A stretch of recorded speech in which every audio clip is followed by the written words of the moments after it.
I'd like to see Proposition 4016. The deciding vote is number 1. Strange people, strange places, the sting of danger, the fragrance of some far distant shore. These have lured men since the beginning of time.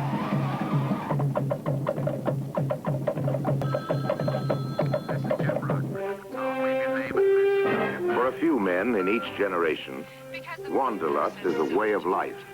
Such a man is Captain Irving Johnson. He likes nothing better than to catch a free driving wind and cast his fortunes upon the sea.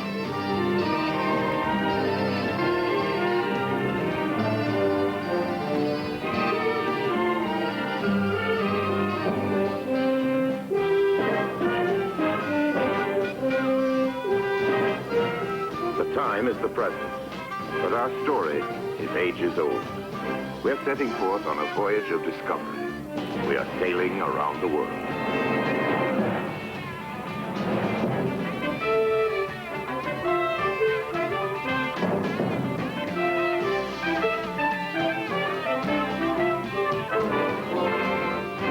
Sense of history, studded with monuments to an heroic past. For lived and died upon the sea.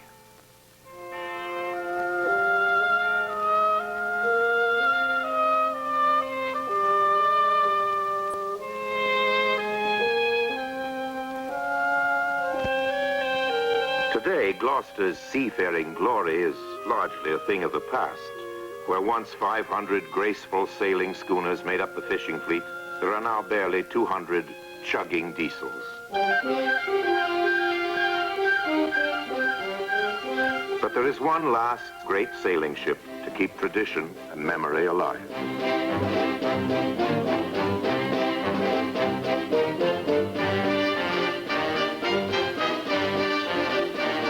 She was built as a pilot schooner in 1912. Now rigged as a brigantine, she is manned by amateur sailors sharing expenses. She is proudly named the Yankee, and she is bound around the world.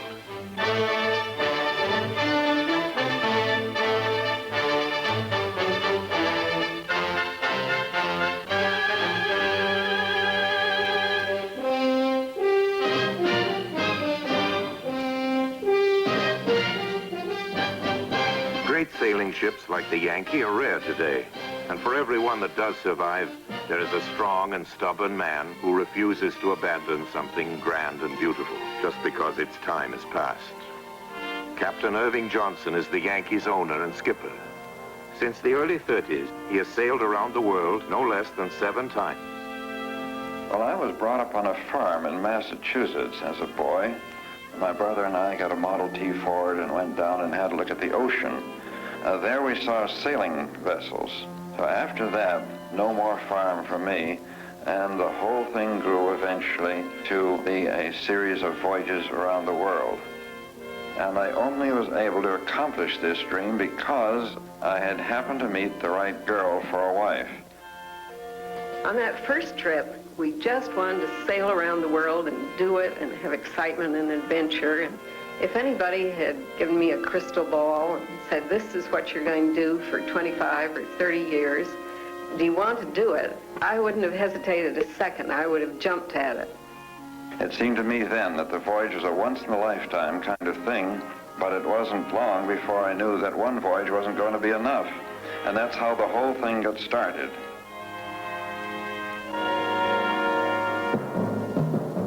The Yankee's crewmen venture aloft, far up the rigging to spars 70 feet above the deck, where a slip could be fatal. Most of the Yankee's 22 crewmen are young people of college age. Some have never gone to sea before. We have had no accidents in 7 complete voyages around the world, which we think is most remarkable. The way we train our crew is to go straight out to sea And then there's no one else to do the job of sailing that ship across the ocean. They're absolutely dependent on each and every one of the young amateurs who are sailing with us. Experience and having to do the job is the very best teacher.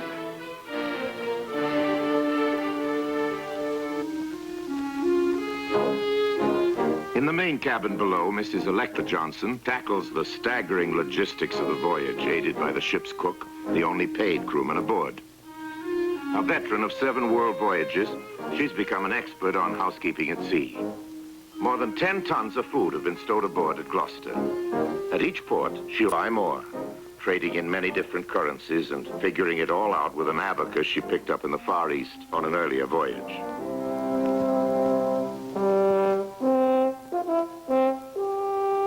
Meals are served in the main cabin. To avoid spilling, the table is mounted on pivots. It remains level no matter how the ship rolls.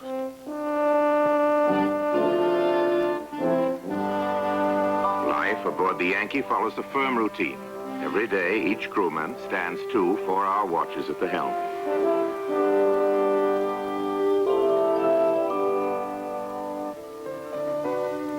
Daily at noon, Captain Johnson determines Yankee's position, shooting the sun with a sextant.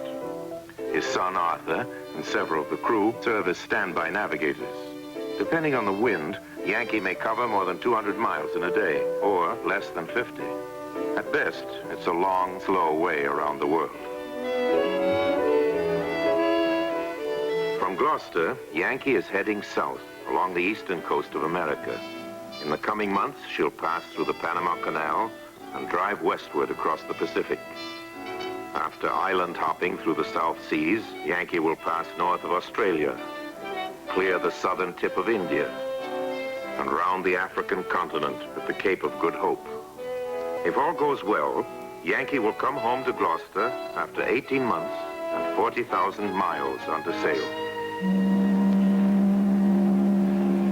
2 weeks of sailing, and the first leg of the voyage ends at Cologne, entrance to the Panama Canal.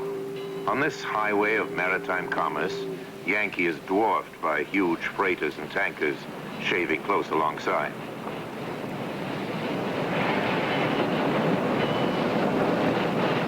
The canal is only 51 miles long, but the passage will take all day, for the Yankee must inch her way through the massive locks. She travels under her own power. Larger ships are towed by small railway engines, locally called mules.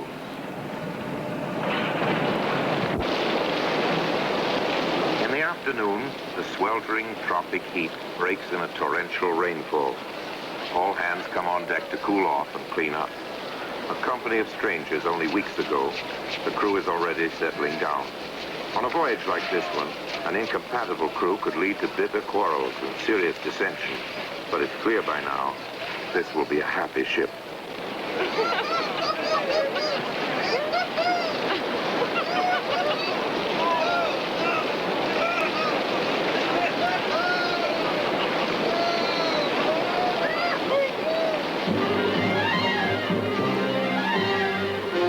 With Panama astern, Yankee now enters her true domain, the endless, gently rolling expanse of blue water, the Pacific.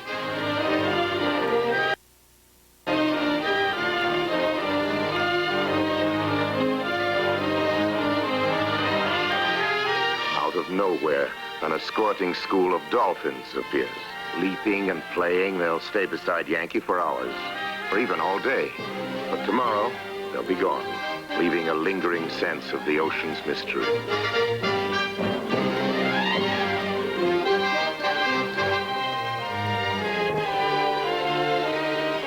After 11 days, the Galapagos Islands. For every sailor, such a moment of landfall brings both pride and wonder. He has taken guidance from the sun, stolen power from the winds, and these ancient arts have brought him safely once again to land. Now Yankee must look much as another ship did 118 years before. She was Her Majesty's ship, Beagle, pausing on a surveying voyage around the world. Aboard her, a young naturalist, Charles Darwin. The wildlife Darwin studied here Its astonishing variety helped to inspire his thinking on natural selection. He would continue this train of thought and eventually arrive at the theory of evolution long after leaving the Galapagos. It seems fitting that Darwin and the theory of evolution are identified with these bizarre islands of the Galapagos. For here the dark, primeval ages of the Earth seem real and horribly immediate.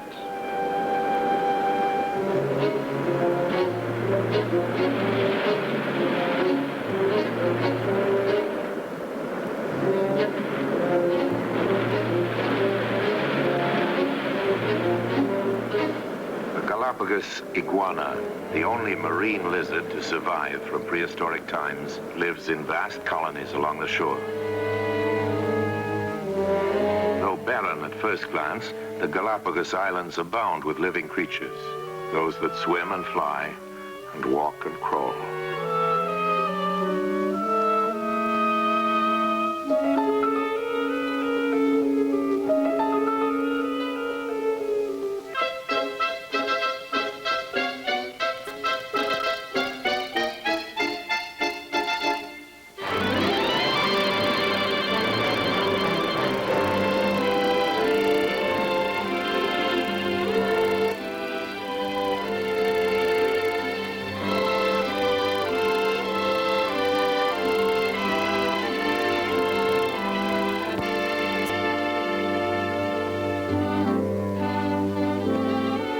Exploring the Galapagos, the Yankee's crew finds, as Darwin did, that the natives are friendly. The creatures here do not know man well enough to fear him. Baby seals wriggle like happy puppies, and giant frigate birds allow themselves to be picked up and handled. Even the iguanas live down their menacing appearance as first acquaintance ripens into friendship.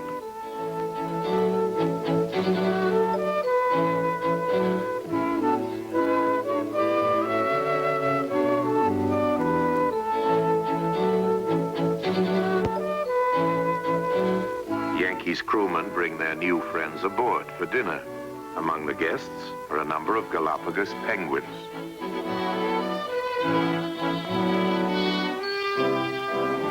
Like fur seals, these penguins are normally found only in colder regions. But they're strange creatures and seem to fit these strange islands. On first glance, they appear to be covered with fur. Closer examination shows that they actually wear short feathers. Properly then, they're birds, but perversely, they cannot fly and use their wings instead for swimming. What? The Yankee is cresting deep into the mid-Pacific now. She's 1,000 miles from the nearest land. Driven by the steady trade winds, she surges and bounds over the waves like a living thing. The sea has never seemed so vast, so mysterious, and so beautiful.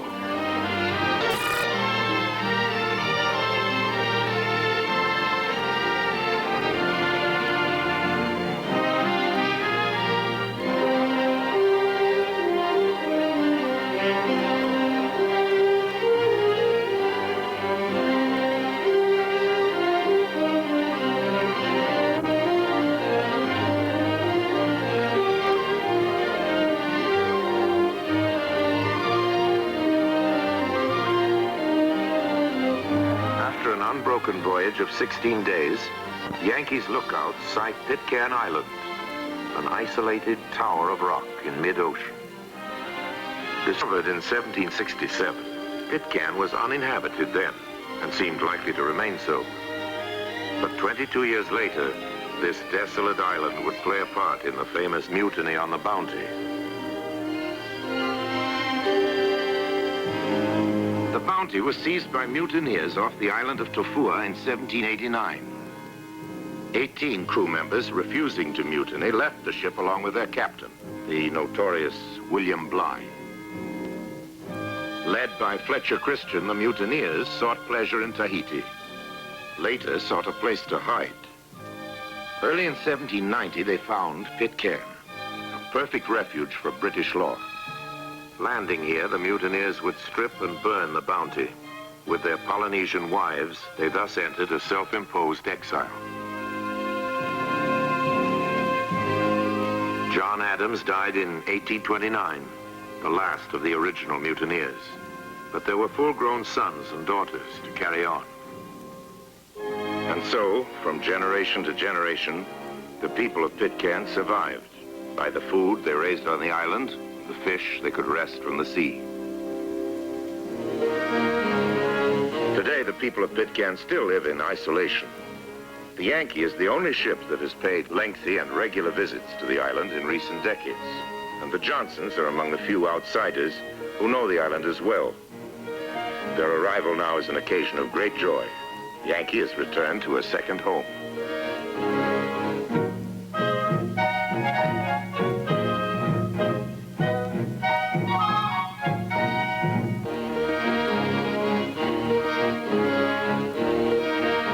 There are no people like these anywhere on Earth. From their mutineer forefathers, they inherit the English language, as spoken by British seamen of the 18th century. From their maternal ancestors come Polynesian words and ways of thought. Half the Yankee's crew boards the islanders' longboats to go ashore.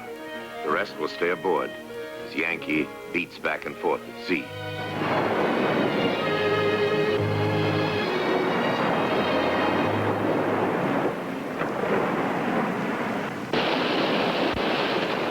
There's no safe anchorage at Pitcairn. The only way ashore is to run the surf in an open boat. On the ride into the beach, the first time Pitcairn visitor usually feels a sense of unreality and some misgivings. Here he is, surrounded by strangers, like Parkin Christian, who introduces himself as the great-great-grandson of a notorious mutineer.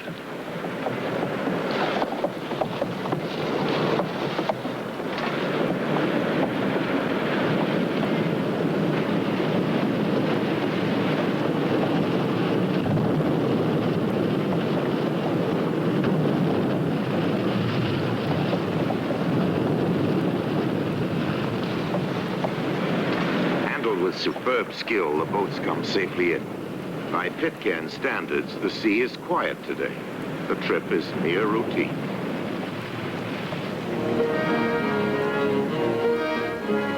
Quantities of supplies come with the Yankee. Nails, paint, glass, flashlights, sugar, and flour. These things from the outside world are highly prized on Pitcairn. During the war, Pitcairn was virtually cut off for long periods, and the islanders lived entirely on their own. But they hope they will never have to do it again.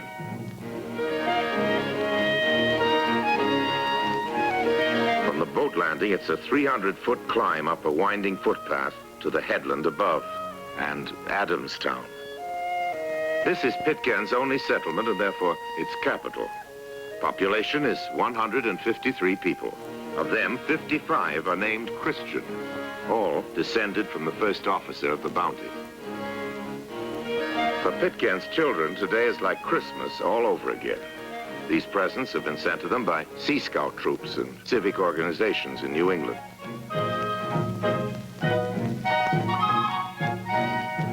Mrs. Johnson has made purchases for the women in American stores.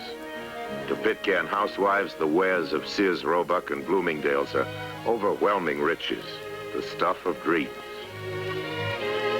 Pitcairn has a small post office, but mail deliveries are few and far between. Pitcairn residents are well aware of the larger world beyond their own, but many are content. They have learned to value their serenity.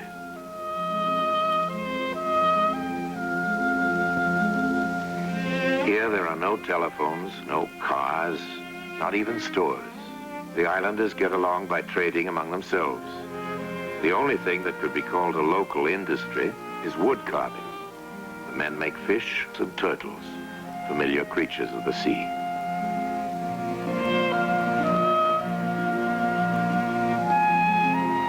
The women of Pitcairn weave baskets from the native pandanus leaf. As weeks pass, the island stockpiles these curios. A windmill generator powers the Pitcairn shortwave radio station. Here, each morning, Andrew Young listens for signals from ships passing near the island, en route from Panama to Auckland, New Zealand.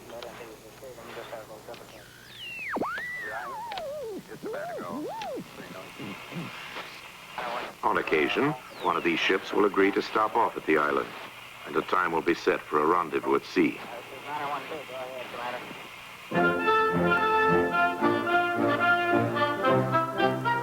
Word of a ship's approach brings a wild scramble down the path from Adamstown to the boat landing.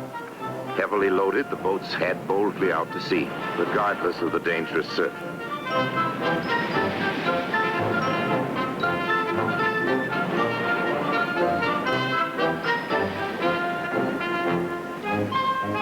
All of Pitcairn's hopes and many of its dreams revolve around these passing steamers. The islanders will try to sell their curios to the passengers and crew. This is the only way they have of making money. Money to buy from the outside world. A claw hammer, a sewing machine, a bolt of muslin, or the ultimate luxury, a phonograph.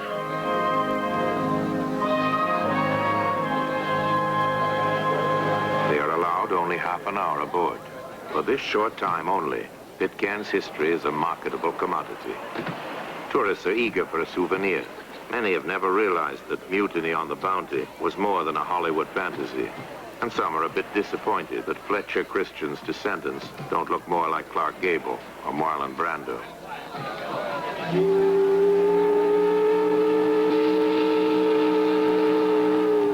Time is up. All sales are final. Buyer and seller will probably never meet again.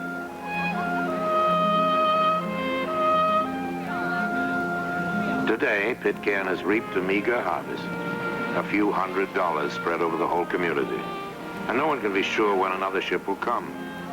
Pitcairners fear that sea routes might be changed in the future, and no ships would come at all.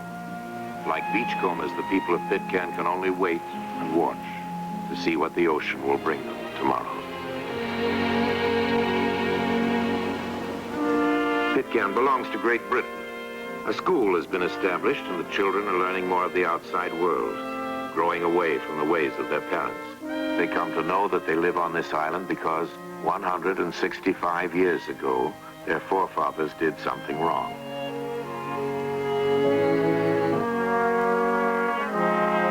During the Brigantine Yankee's visit, Pitcairn's history is a matter of immediate interest. Islanders look on as Yankee's crew explores the waters of Bounty Bay.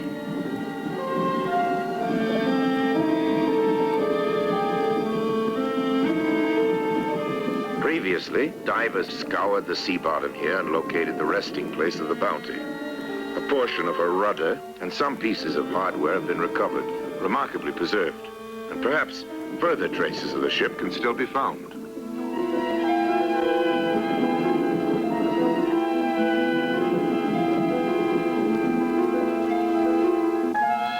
By extraordinary good fortune, on the first dive, a giant anchor is located, half buried in the sea floor.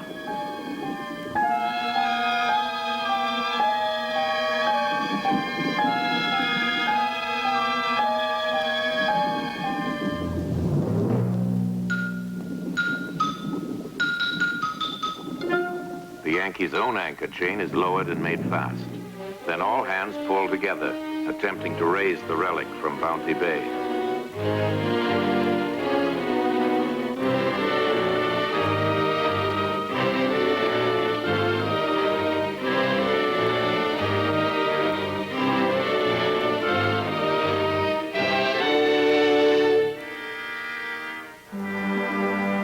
The anchor proves to be of a design abandoned by the British Admiralty around the year 1810.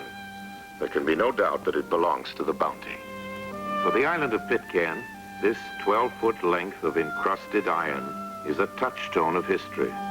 For 153 people, it's like Bunker Hill and Plymouth Rock rolled into one, for this is where their world began.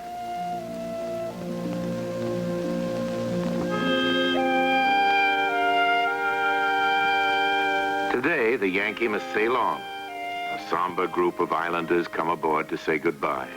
Of all the ships passing their island, this one has paused long enough to get to know them. Of all the ships, this one has come back time and time again.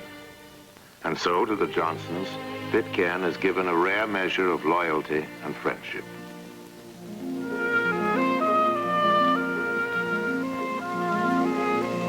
bless you. Come back soon, say the people of Pitcairn. But it will be a long wait for the Yankee. At the very best, she will not call here again for 3 years.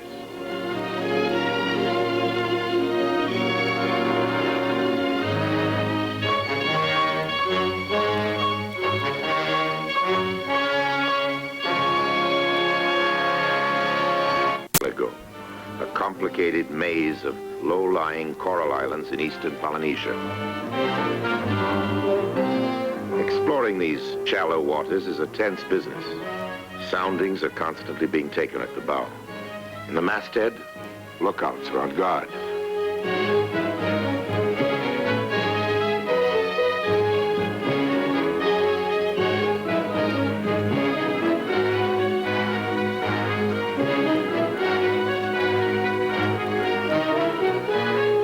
Coral mushrooms rise up from the sea bottom. Beautiful but treacherous, they can rip open the hull of a battleship.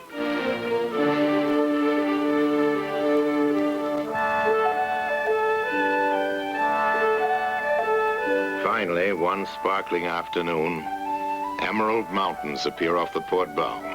This is the heart of the storybook South Seas, a place that hardened cynics have called paradise. It's an island near Tahiti. It's called Moorea.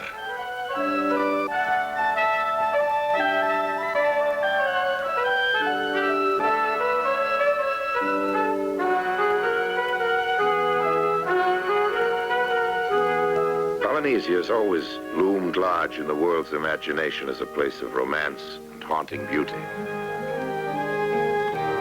For once, a dream is borne out by reality. Here are handsome people, soft-voiced, with an easy, languid charm. It's all as Robert Louis Stevenson or Joseph Conrad or Herman Melville described it.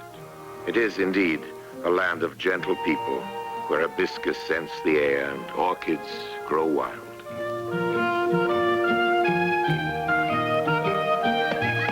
Everywhere, the paintings of Paul Gauguin seem to come to life. These women are making poi, staple food of Polynesia. Poi is made from taro, a root vegetable, crushed and pounded, then fermented. But this one fruit of Lotus Land is disappointing. The Yankee's crew reports that it tastes like library paste.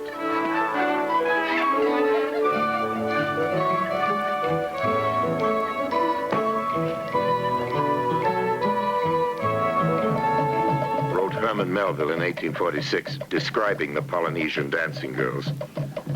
In good sooth, they so sway their floating forms that it is almost too much for a quiet, sober-minded, modest young man like myself.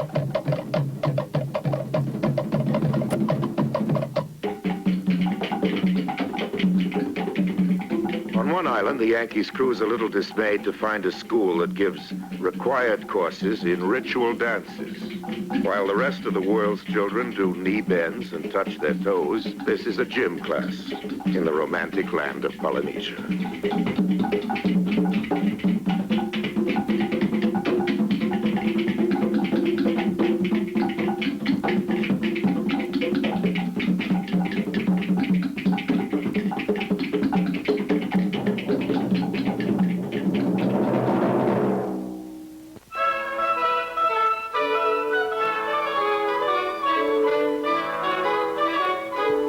For the crew of the Brigantine Yankee, time passes swiftly and pleasantly in Polynesia. Every new island offers a distinctive charm, a special delight.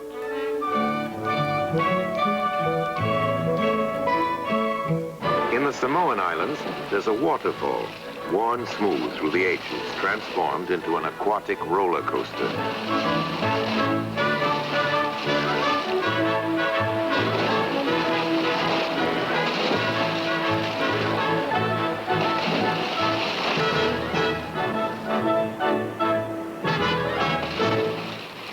Aboard the Yankee, the favorite athletic feat is borrowed from Tarzan's repertoire.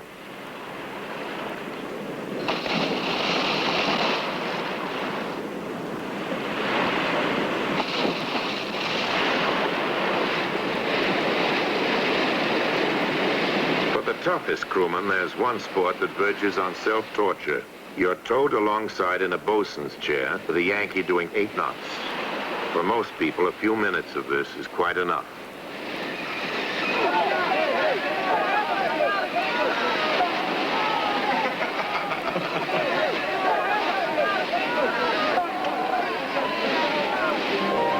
And so weeks pass with a lazy, island-hopping voyage through Polynesia.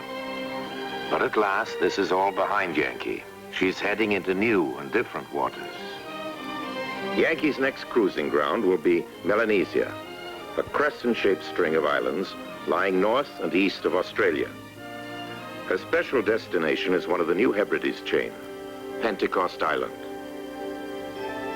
Yankee has crossed an invisible boundary between 2 worlds. The light-hearted mood of Polynesia is gone.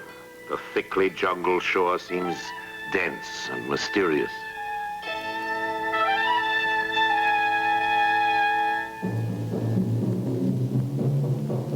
For Melanesia is a savage land. It's been the scene of bloody tribal feuds, and even today, headhunters are not unknown.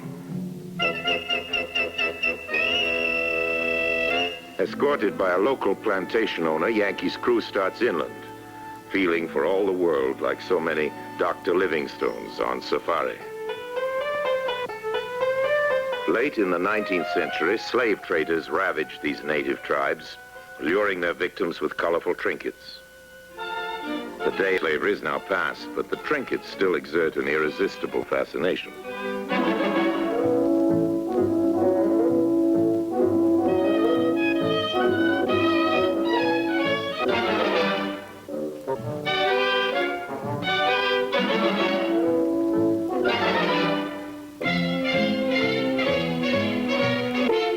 Yankee's doctor holds an informal clinic, inoculating all comers against yaws, a tropical disease. Local warriors line up to demonstrate their nonchalance under fire. High on a nearby hilltop, ritual dancing begins, a remarkable ceremony that the Yankee has sailed far to see. Above, a 73-foot tower, built entirely of sticks and vines by some inspired jungle engineer. A man climbs the tower. He is called a land diver because, quite simply, he proposes to hurl himself off the tower. He trusts that his fall will be checked just in time by a pair of vines tied to his ankles.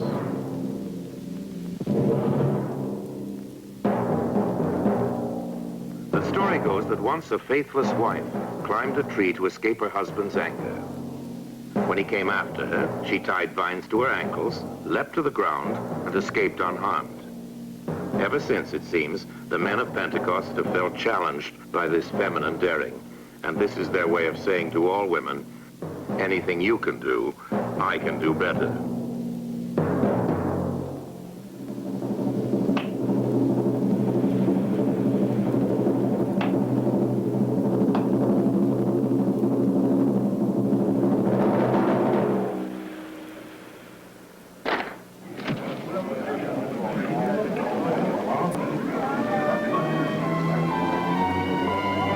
Is unhurt. To show perfect form, his head should hit the ground first, the vine snapping him back just before his neck breaks.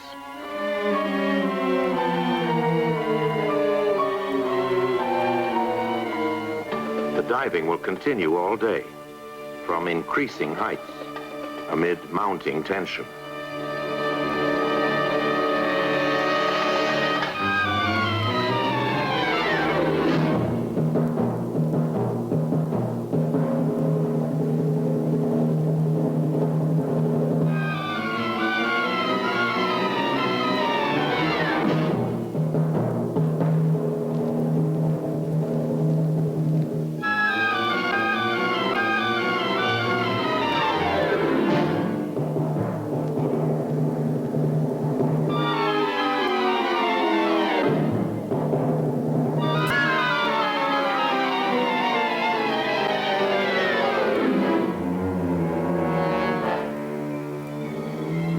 Boy at Pentecost, his first dive is a supreme moment.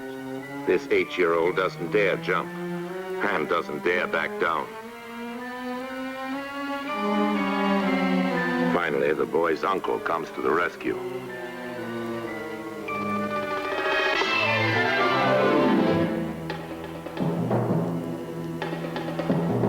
Climax of the day is a leap from the very top of the tower, 73 feet high. Only one diver will attempt it.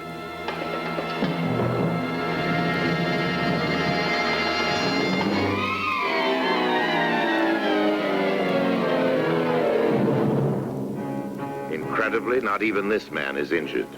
And in this primitive land, fear often rules the mind of man. And so there is much meaning wherever fear is faced directly, and whenever it is conquered.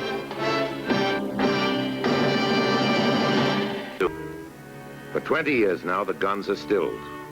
The great shattered hulks litter the beaches and slowly rust away.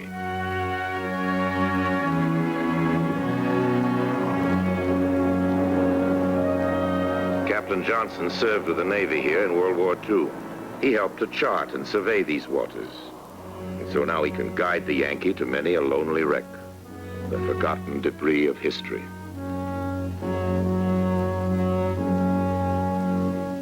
Off Espiritu Santo, there's a place they call $1 Million Point. Its riches are not evident on first glance, but divers from the Yankee find that it is aptly named.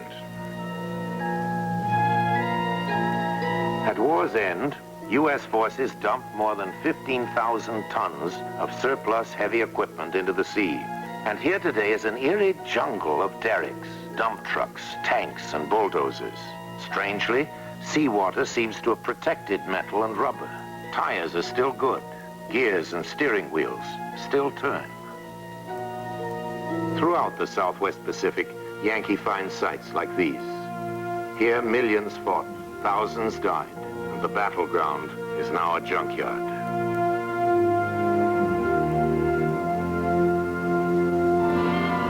Midsummer finds the Yankee pressing up the Sepik River into New Guinea. Lookouts must constantly be on watch.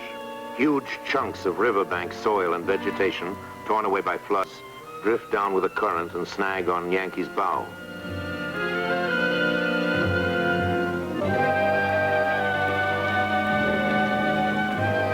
These are quite literally floating islands, buoyant enough to support men and sizable trees. They have even been encountered out at sea, miles from the jungles they once belonged to.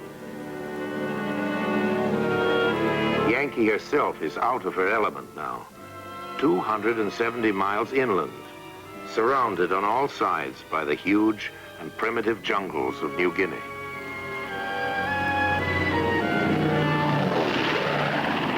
To penetrate into central New Guinea, Yankees crew boards a plane. Much of this country is still untamed. Here, the most dreaded enemy of man is man.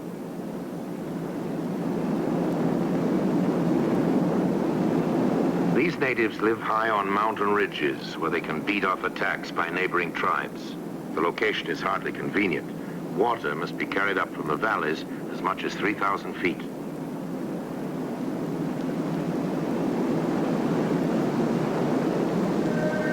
In the New Guinea highlands, the Australian government has brought peace to some areas.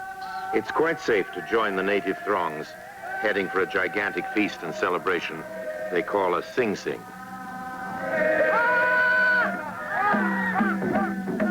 7,000 strong, natives gather at Kundiawa. In but a few years, they have abandoned intertribal wars for such tribal celebrations.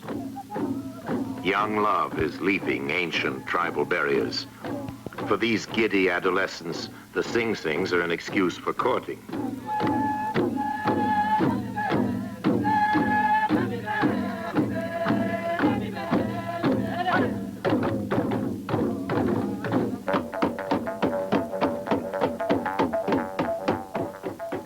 Costumes, each man strives to outdo his neighbor, and the result is a fantastic display of primitive art.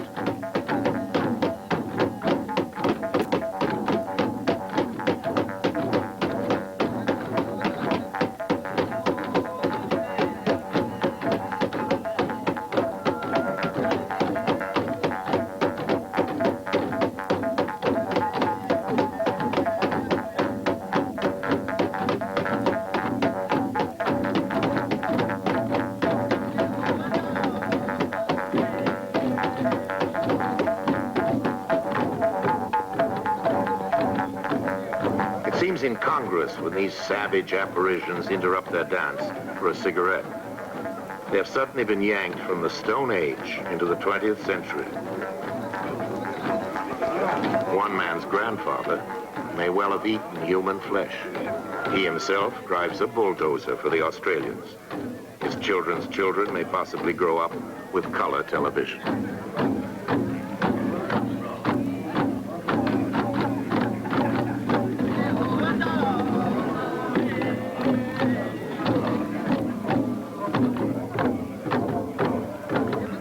Sophisticated they may be, but Mrs. Johnson can still create a sensation here with her Polaroid camera.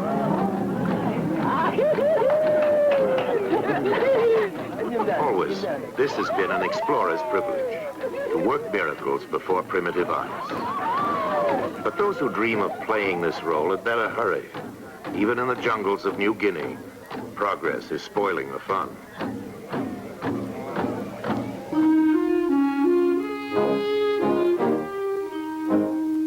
Yankee leaves New Guinea now and resumes her westward voyage.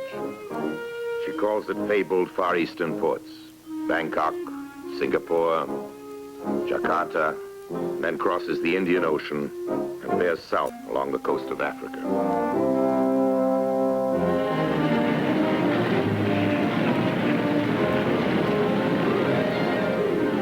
The Cape of Good Hope, the great breeding ground of storms. This passage has been dreaded by sailors since Vasco da Gama's time. The sea looks exactly as it did then. Wind and wave issue the same ominous warnings. The Yankee is superbly seaworthy. Our crew by now is expert. And yet there's always danger, always anxiety. For many fine ships and able men have sailed for the Cape of Good Hope and were never seen again.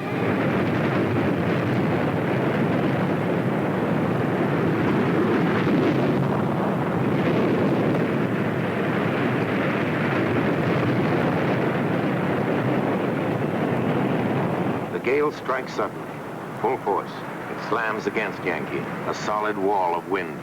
Several sails must be brought in, or within minutes they will be torn away.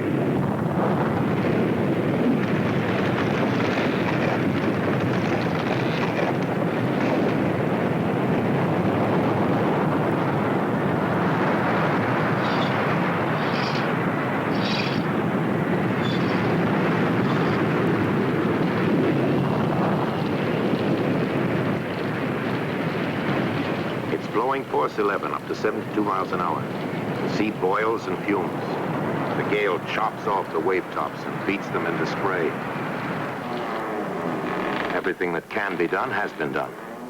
Those crowded below can only sit and wait. Worry.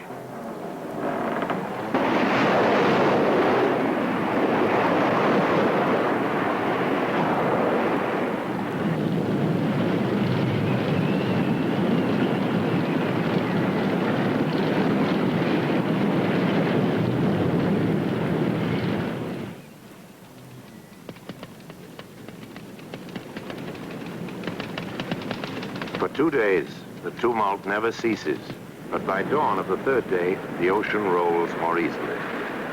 Captain Johnson knows the signs. The worst is past. This, too, is part of a sailor's pleasure, to sink exhausted on the deck and doze. After a gale, it's fine to hear the wind's obedient whisper in the rigging, but it's fine to feel the sun breaking through clouds, to feel its warmth upon your cheek.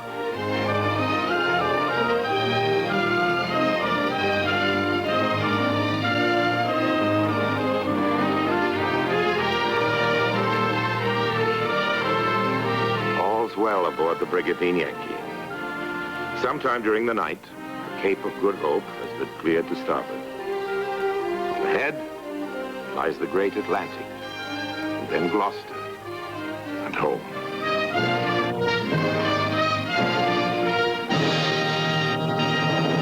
"18 months to the day since Yankee sailed from Gloucester. And here she is again. Parents, friends, and well-wishers put to sea to greet her.